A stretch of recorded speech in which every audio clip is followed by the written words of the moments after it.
తెలంగాణ ప్రభుత్వం ప్రతిష్టాత్మకంగా అమలు చేస్తున్న ఇందిరమ్మ ఇళ్ల పథకం లబ్ధిదారులకి అందించే 5 లక్షల ఆర్థిక సహాయం చెల్లింపుల ప్రక్రియలో స్వల్ప మార్పులు చేసినట్లు గృహ నిర్మాణ శాఖ మంత్రి పొంగులేటి శ్రీనివాసరెడ్డి వెల్లడించారు.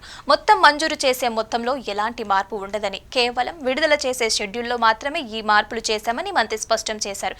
ఈ చెల్లింపుల షెడ్యూల్లో మార్పు చేయడానికి ప్రధాన కారణం ఇందిరమ్మ ఇళ్ల నిర్మాణానికి జాతీయ ఉపాధి హామీ పథకంతో అనుసంధానం చేయటం.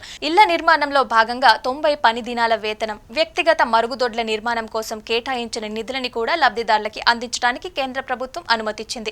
ఉపాధి హామీ పథకం ద్వారా లభించే ఈ అదనపు ప్రయోజనం 90 రోజుల పని దినాల మొత్తం, మరుగుదొడ్డి నిర్మాణం నిమిత్తం నిర్దేశించిన ఈ మొత్తం లబ్ధిదారుల బ్యాంక్ ఖాతాలలోకి నేరుగా జమ అవుతుంది. ఈ నిధుల అనుసంధానం కారణంగా పరిపాలన సౌలభ్యం కోసం చెల్లించిన షెడ్యూల్లో మార్పు అనివార్యమైందని మంత్రి వివరించారు.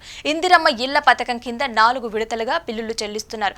మొదటి విడతగా భాగంగా బేస్మెంట్ వరకు నిర్మాణం పూర్తయిన తర్వాత ₹1,00,000 విడుదలవుతుంది. ఇక రెండవ విడతలో రూమ్ లెవెల్ వరకు నిర్మాణం పూర్తయిన తర్వాత మరొక ₹1,00,000 విడుదలవుతుంది. ఇక మూడవ విడతలో భాగంగా ప్రస్తుతం స్లాబ్ వేసిన తర్వాత లబ్ధిదారులకి ₹2,00,000 చెల్లిస్తున్నారు.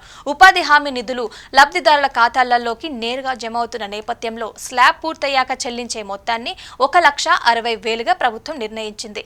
ఇంటి నిర్మాణం పూర్తయిన తర్వాత మిగిలిన ₹1,00,000 విడుదలవుతుంది. అయితే మంత్రి పొంగులేటి శ్రీనివాసరెడ్డి లబ్ధిదారులు ఈ నూతన చెల్లింపు షెడ్యూల్ని గమనించి ప్రభుత్వంతో సహకరించాలని కోరారు. ఈ పథకం ద్వారా తెలంగాణలోని నిరుపేదలకి సొంత ఇల్లు, మరుగుదొడ్డి, ఉపాధి రూపంలో 3 విడతలుగా ప్రయోజనం లభించనుంది.